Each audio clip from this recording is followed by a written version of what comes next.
สบายดีตอนเช้าบรรยากาศยามเช้าอยู่เมืองร้องสารแขวงไสสมบูรณ์เด้อเมื่อนี้เนาะทุกคนเนาะตื่นแต่เช้ามาน้องอุ๊ก็ตื่นแต่เช้าเลยทุกคนนี่อันนี้ก็เป็นบรรยากาศหน้าห้านเนาะหลายๆคนว่าน้องอุ๊คือโบเทพื้นทางนี้เด้ตอนเฮ็ดห้านนะทุกคนมันมืดงบทุกคนก็เลยยังพันได้เทเนาะแต่ว่าถ้าให้ฝนเช้านี้อุ๊กับตัวจะเทหน้าห้านเนี่ยเนาะทุกคนเนาะนี่อันนี้ก็เป็นบรรยากาศหน้าห้านแล้วก็จะเป็นบรรยากาศอยู่กลางทางคนก็สิมาลิ้นนะนี่แหละเอาลูกเอาหลานอันเดี๋ยวเพิ่นมาลิ้นเนาะทุกคนเนาะนี่มื้อนี้ก็คือเฮาสิไปบริจาคเครื่องให้นักเรียนอยู่บ้านภูประมันเมืองร้องสารแขวงไสสมบูรณ์เด้อแต่ว่าทำอิฐหันเฮาต้องมาต้มข้าวเปียกก่อนเนาะเฮาต้มไก่ตั้งแต่มื้อวานนี้ทุกคนต้มไก่เมื่อคืนนี้2 โมงแม่จันลูกมาเอาไก่ออกเพราะว่าย่านไก่เปื่อยโพดน่ะแม่เนาะต้มไก่10 โตกับข้าวเปียกจักโล50 โลอ่ะ50หม้อละ20 โลทุกคนต้มหม้อใหญ่ใหญ่ทุกคนเดี๋ยวมาเบิ้งก่อนนี่เขาจะต้มอยู่ค้างนะทุกคนเนาะเพราะค้างบางทีน้องอูซีไว้เฮ็ดนะฮะเดี๋ยวสีกวดอันนี้ออกก่อนเปื้อน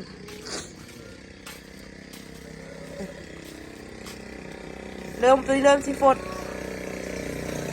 ต้องเอาท่านสิไหมท่านมืดแบกเอาท่านสิท่านมืดละน้ำแห้งได้ตื่มน้ำบอกเขาได้โทรห้ามเพิ่นมาขึ้นน้ำเนาะอีแม่บอกตัวเลยแม่เขาจะเอาอันตุกน้ำไปเอาน้ำบุญเหินลุมเอามาแล้ววะเติมเลยบอกคันเติมแล้วซุ่มไฟเสื้อเธอมันฟดก่อนเนาะจะน้อยเพิ่นมามันสิบ่ฟดเดี๋ยวโทรก่อนเห็นห้องนี่เก็บไว้กินเนาะข้าววาเนาะตั้งหลายไข่เมย์ก่อนนี่ไม่จ่ายสิปัดเครื่องออกทุกคนเนาะตับไก่อย่างดีๆนะสาวเมื่อคืนนี้กำโทรศัพท์ได้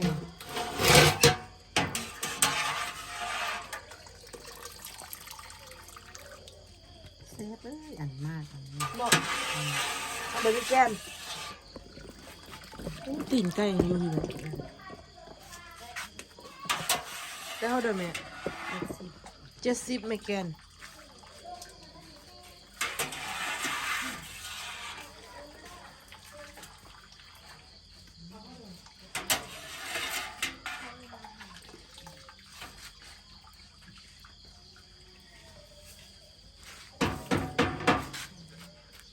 นี่มันน้อยแม่ก็เอา3เยอะๆนี่ยังดันละ3น้อยคือ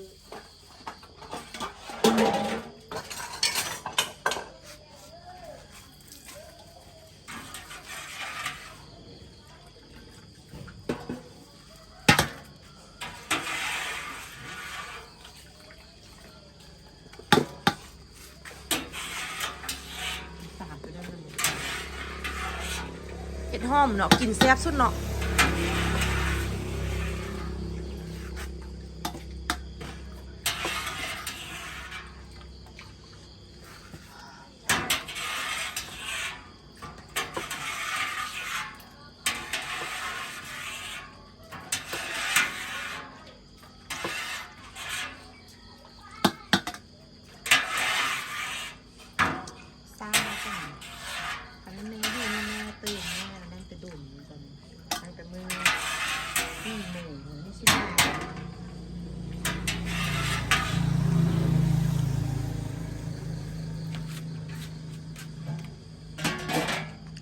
2 หม้อใหญ่เลย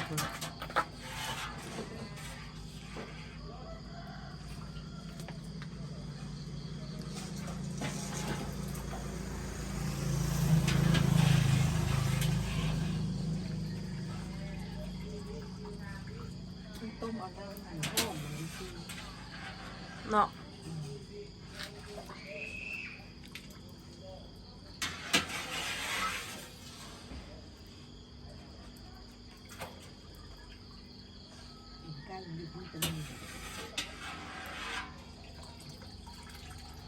ฮาว่าอ้อยนี่เอาความว่าน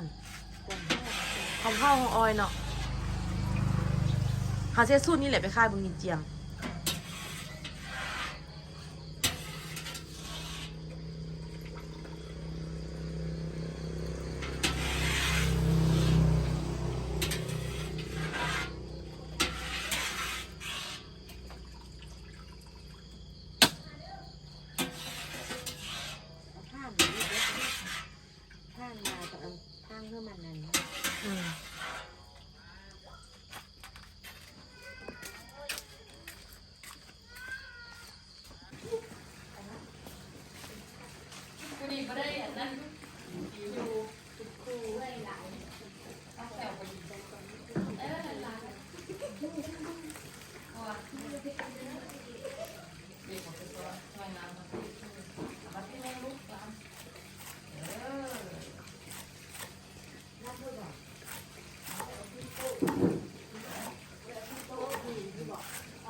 น้ำหอมซอยเลยแม่เลยได้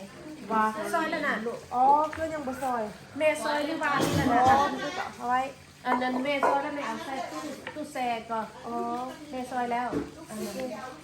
เอา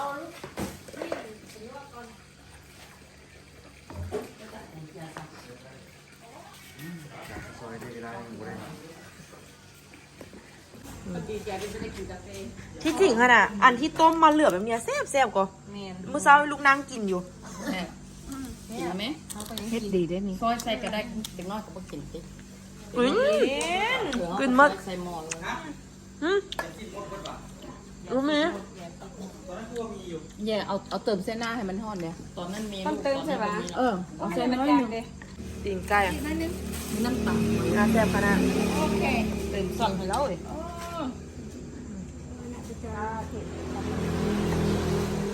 อันนี้อัน ไม่จานล้างข้าวเปียกซางง่ายเลยเป็นไอแดงปุ่นลูกซีนจักโลยลูกซีนไอแดงอืมอืมได้อยู่อะข้าวเปียกเขาคันซื้อก็ต้มเลยนะคะเนาะ ที่ต้มเลยได้อันนี้ไม่โถง เนาะ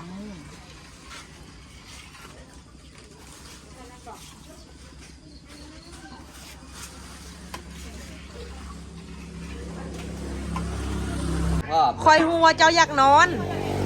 ฮะ10,000ต้องซื้อตัวเดียวตัวปอง10,000แม่นเดือขาใกล้ไปเนาะนี่อ๋อ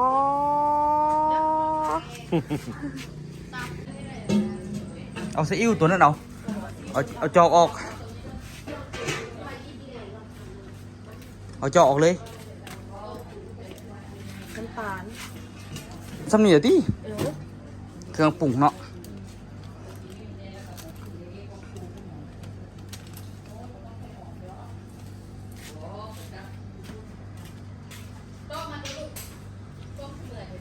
จักนอน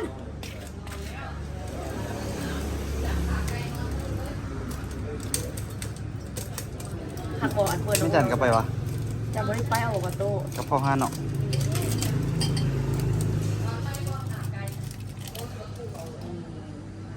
โอเค ดีแล้วพิเศษ เดี๋ยวจอกคอมของ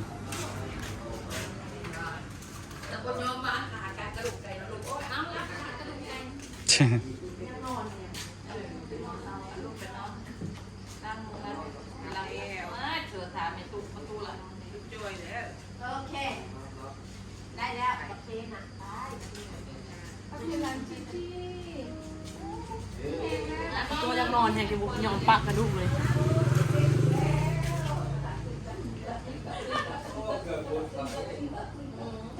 มีเวลากระซิดอันนี้เนี่ยเสร็จสั้นวางๆลิ้นโทรศัพท์กับเซ็ต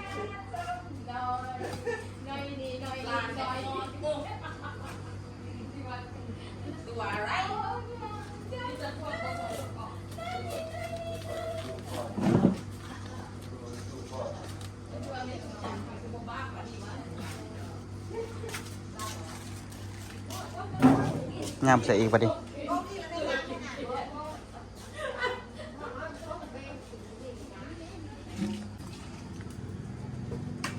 เกิดจะว่าเขาไม่นอนจะขึ้นฐานอย่างนี้รอดวะ บ่ขึ้นดิ โอ้ไม่ดอมสิขึ้นผ่านเองเยล่อสันคือสิบ่ขึ้นดิวะ แม่กินนั่งจิบกาแฟอยู่ลุงพี่ดัด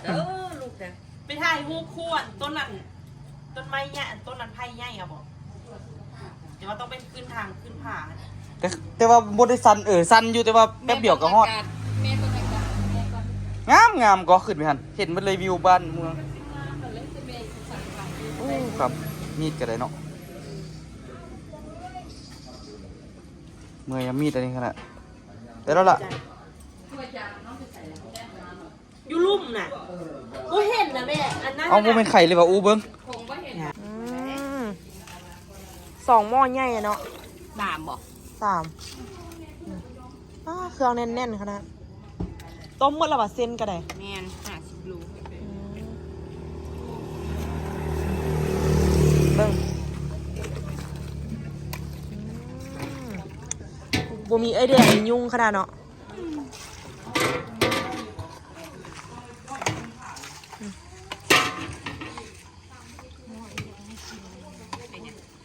ด้านพื้นสิ ผู้หญิงเหรอ ของคุณยิงเด็กน้อยไปย่ามดูแลพ่อก่อน ใส่ดอกใส่ในรถ อันนี้เขาจะเอาเครื่องไปให้ไปมอบ มันเร็วมันตื่นง่ายนะเนาะ บ่เป็นหยังละ โอ้นี่นี่ดูนี่ดิเอาท่านออกไป บ่ทันดอกลาย นี่ อันกระเป๋าสองห้อยมันก็เห็นเลยว่ะ บ่ กระเป๋าอย่าง แม่ซื้อของมันแบบแบ็คแพ็คนะที่ไม่ให้เป็นอันนาม ลัคกี้นัมเบอร์เนาะ แล้วกินน้ำเบื่อให้เขาเพราะว่าก็เห็นว่าแต่มันรู้ที่จะเจออะไรนี่แหละมันลายบุบอันนี้ใส่ก่อนนี่อันนี้ใส่นี่ขึ้นเมื่อก่อนบอกมันก็พอหรอกใส่ขึ้นเป็นรถตู้รถ นี่แก๊สใหญ่ๆใส่ก่อนแม่ทางละ เอาแก๊ส มองแล้วมันบอก มันได้ในเดียว มัน นะ น้อยก็ใส่ตามน้อย ก็เป็นนัดจัด ไม่ใส่ตามหน่อยดีกว่ามันสีชาเลย เอานี่ออกเอานั่นเอานั่นเนาะ มันขาดละ คาด ใส่ทางนั้นบอกทางถ้าเอาคงพุ่งมันยาวหันไปนี่ก็ได้อันนี้ ผ มัน มยางอยู่ประมาณนั้น ถุงดำบ่มีเอาตัวนี้ เอาตัวน้อยเส้นก็ได้โอ้ยตัวน้อยเส้นนี่บรรลุนี่ได้แก๊สนั้นดิ ตัวเฮดตัวนี้เราเสือกมัดตัวนี้เลยบ่วง ก็ได้แต่ว่ายังจะส่ง มา เสื้อ หลายดิ เสื้อฟังเนี่ย นี่มัดตัวนี้เอาจริงมูแยกกันนะ นะมัดเธอกันตามเสียงน้ำกัน เพิ่นเห็นแม่ดอนมีแม่อยู่จักอยู่ประเทศหยังลูกก็บ่ฮู้เพิ่นเห็นแม่ดอนมาเฮ็ดแล้วเพิ่นว่าอยากมาเพิ่นว่าปีกายเพิ่นไปหลวงพระบางเพิ่นน่ะไปเฮ็ดอยู่โรงเรียนเด็กกำพร้าเด็กกำพร้าว่าอยู่หลวงพระบาง400ป่ายคนนักเรียนนะแล้วว่าอยากมาล่องซานเพิ่นถามว่าทางยากบ่ ตาม มันก็สิยากประมาณ40กิโลเนาะ ถามโชเฟอร์คุณ มันสิยากตัวทางเข้าบ่ยากเนาะ ได้กับ คันมากับ มันเรียกน้อยเนาะ บอกเพิ่นมันปีเพิ่นรับ บอกเพิ่นติดต่อรถตู้มาทางนี้ก็ได้ ติดต่อรถตู้หานี่โชเฟอร์ โซเฟอร์จะซื้อหยังอ่ะ ตุ้ย ไอ้ตุ้ย ตุ้ยอย่างผู้คนเคยกันเฟซบุ๊กลงเฟซบุ๊ก ตุ้ยรถตู้พาเที่ยว ตุ้ยรถตู้พาเที่ยวเนาะเดี๋ยวไอ้ตุ้ยพามาเพราะว่าไอ้ตุ้ยชำนาญทางแล้วมา2 ปีละ มา2 รอบแล้ว มา2 รอบแล้ว เที่ยวทางนี้ก็หลายปี แล้วมา เด้อ แล้วก็ บ่ แล้วก็นั่งพามาเข้ามา ส่วนหลายก็ไปผู้ฮอลโลนบ่ หลายผู้คนร่นใช้สมบูรณ์ อืม เมื่ออนุวงศ์ เนาะคันถ้าว่าผู้ใดมีอยากมาเที่ยวลาวอยากบริการนำเที่ยว ติดต่อหาอู้ก็ได้แล้วเดี๋ยวอู้สิเอาเบอร์ไอ้ตุ้ยให้ รถแล้วผักเด้อรถผักรถงาน 522022646 โอเค กะลองมาเบิ้งบูฮู้แนวสิว่าทางดีบ่ดีเพราะดีของเฮามันบ่เท่ากันนะลองมาเบิ้งคันท่าอยากมายามอู้กับตัวอยากมาลิ้นล่องซานอยากมาอันเดอก็มาได้แล้วก็อยากไปบริจาคเครื่องยุ่งเฮียนใดก็ทักหาอู้ได้อู้ซีติดต่อให้ อันนี้ก็ติดต่อกันหลายเดือนแล้วเด้นะแม่เนาะหลายเดือน ติดต่อกันหลายเดือนฮอดมือมาในแท้แล้วก็จังค่อยได้ไปซอกโรงเรียนซอกนั้นซอกนี้ไว้ เพิ่นบ่ค้าห้างค้านั่นจัดนั่นอยู่แต่เพิ่นนั่น แค่เด็กก็ที่ตอบซาได้ถามอย่างก็ บอกเนิ่นๆต้องบอกเนิ่นๆเอาลูก แน่นหลายได้เครื่องนี่ก็ได้ ได้ยูรถอันนี้มี2,000ยูโรรถต่างๆใช้อันก็ได้อันนี้เอาใช้ข้างหลังเราเอาหม้อเขาเก็บได้หลังรถเท่านั้นอันนี้เอาใช้นี่ก็ได้เครื่องแต่ในรถมันใช้กระบะนี่เหลือ ต้นตาลมือแรงมันตีขีดยางเนาะฝนตกเนาะวุ้นได้ครบตีเอาเครื่องไปนั้นเหลือหรือมืดเอาเครื่องไปเฮ็ดท่าน่ะบ่พอว่ะ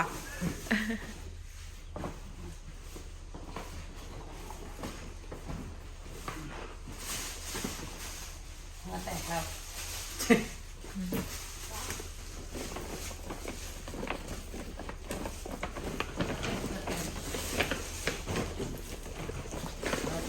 เ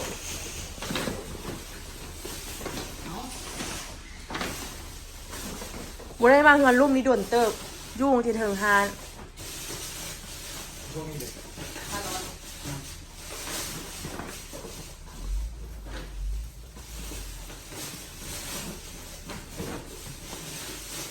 น้องอ่ะน้องเอามีดปาดก็กินเลยมีด อืม นะ นี่ เดินไม่ตัน เดินไม่ออกขึ้นเลย คนละลูกกินข้าวแล้วมากินข้าวเปียกไปไหมแล้วน่าจะไปกินข้าวเปียก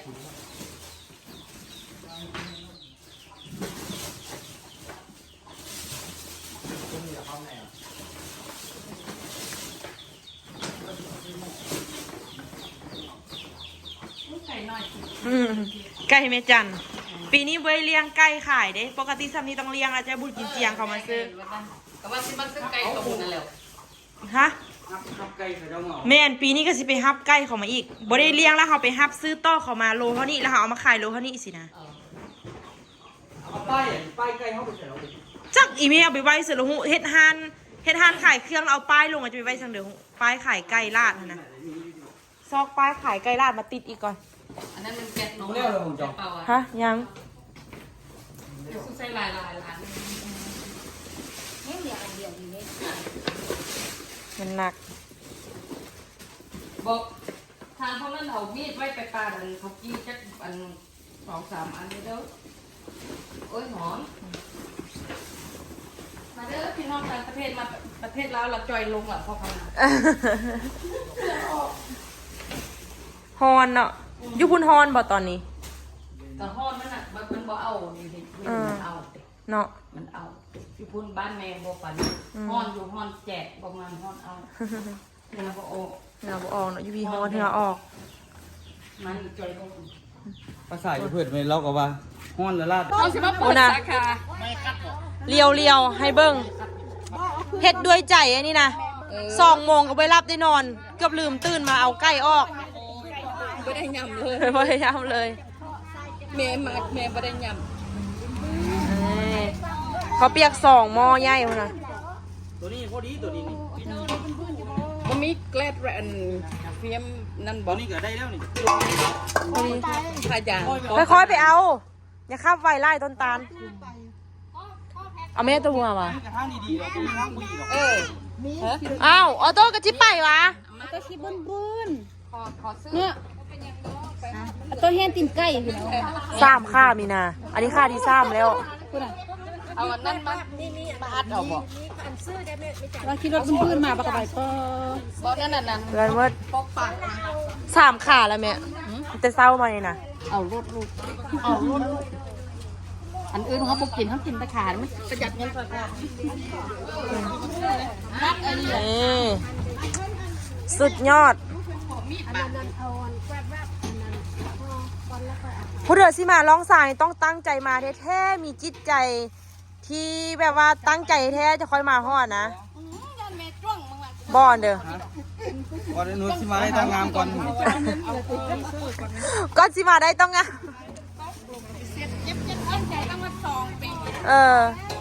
มาปี2023ฮั่นแล้วก็มาปีนี้อีก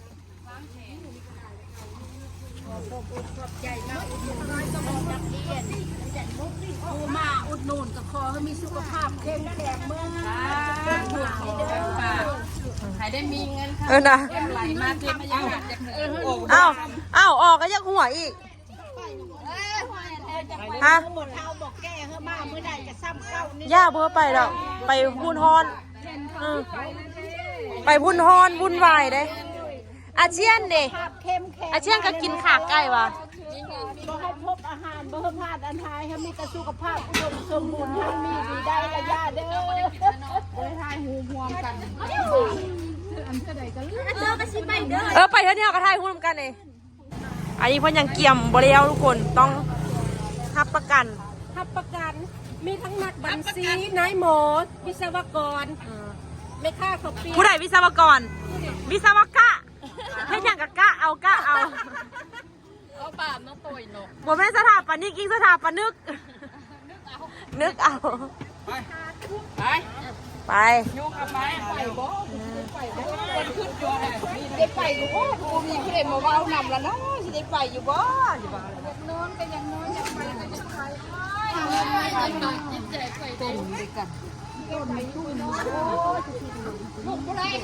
แล้วขึ้นไปเนี่ยเป๊ะโอ้ผู้เป๊ะตายโอ้ยมึงเก่งอยู่โดดโลดโอ้ยเด้อ โอ้เฮลนอนใส่เฮลน่ะอยากรับแล้วนี่น่ะ ตู้ขึ้นมาดิน่ะผู้ใดที่นั่งอยู่ไอ้ที่ขึ้นโอ้ไปแล้วมันจะดังแรงดังชิมขึ้นเลย ไปขี่รถไปประมาณ2 ชั่วโมงแล้วละ เอาโต๊ะขึ้นให้หลังเลยได้เอาขึ้นมาถ่ายรูปคนโตเลยนะถ่ายรูปกันเอาไปเอ๊ะได้รูปเอาพี่เพิ่มได้พี่มาพี่มาถ่ายรูปแม่พ่อบัตรหน้าบริษัท นี่เกียมตัวไปแล้วทุกคน นี่เด้อจิมเดี๋ยวไปเบิ่งบรรยากาศบริจาคเครื่องกันเนาะทุกคนเนาะ เรื่องบรรยากาศนะขี่รถของพวกซองโกยเลยทุกคนนะ มึงไม่เคลื่อนอยู่ว่าเต็มหลังรถขอบใจเด้อดีอกดีใจหลายที่อยู่ไก่ซำได้ก็ว่าพากันมาเยี่ยมมายามแล้วยังบ่พอยังมีของติดไม้ติดมือยังแบบมาเฮ็ดของยู่ของกินมาเฮ็ดเองเนี่ยชุดนี้เพิ่นมาเฮ็ดเองชุดแล้วนี่เพิ่นให้เฮาแบบว่าจางเนาะสุดแล้วนี่แต่ว่าสุดนี้เพิ่นลงมือเฮ็ดเองเพิ่นซื้อเครื่องมาเองทุกอย่างเพิ่นเฮ็ดเองเลยกะเป็นการช่วยเหลือเนาะเฮามีซ้ำใดกะช่วยซ้ำที่มีว่าซีซากับถึงว่าจะบ่ได้เป็นอีหยังที่ใหญ่หลายแต่ว่าเฮาให้ด้วยใจคนคนฮับเพิ่นก็สิฮู้ซึกสิแล้วก็สิฮับฮู้ได้สิหั่นนะคันถ้าว่าผู้ใดหั่นนะอยากมายามอู้อันเด้อเนาะเพิ่นก็สิเอาหนทางยากบ่ก็สำหรับอู้แล้วหนทางบ่ได้ยากเด้อทุกคนเด้อเอาไว้ง่ายซะหนทางบ่ได้ยากคันถ้าว่าผู้ใดอยากมาอยากอันนึกอะมาหาอู้ใจถึงสมัยกับบ่ยากดอก แม่คันว่าใจถึงนี่อีลีทซ้ำใดก็บ่ยากเพราะว่าเฮาเคยไปมาทุกบ่อนแล้วบ่ยากส่วนใดก็ยากคันใจเฮาถึงนี่เฮาไปได้หมดทุกคนแล้วก็คันถ้าผู้ใดอยากมาเฮ็ดแบบนี้เนาะมาร่วมกิจกรรมแบบนี้ก็ติดต่อหาอู้กับต้วยได้อู้กับต้วยก็สิไปหาโรงเรียนอะไรที่แบบว่าบ่อนใดที่เพิ่นขาดเคินบ่อนใดที่เพิ่นยังบ่ทันอันนั้นก็เฮาก็สิไปช่วยเนาะทุกคนเนาะแล้วก็มาว่าทำกันเบิ่งว่าเฮาสิเอาอีหยังไปอีหยังจังใดเนาะก็ลองเบิ่งเนาะ กันนี้ก็เว้าเพื่อคนที่อยากมาเนาะค่ะถ้าผู้ใดบ่ได้เป็นหยังกับเว้าให้ฟังซื่อๆ เว้าให้เล่าให้กันฟังเนาะนี่เพิ่นมาทำปกติเพิ่นมาแต่ออสเตรเลียมีแม่ดอนแม่ไก่แม่ปอมส่วนนั้นคนอื่นๆนะแม่นั่นลูกหลานเพิ่นอยู่เวียงจันทน์แล้วพากันมานำกัน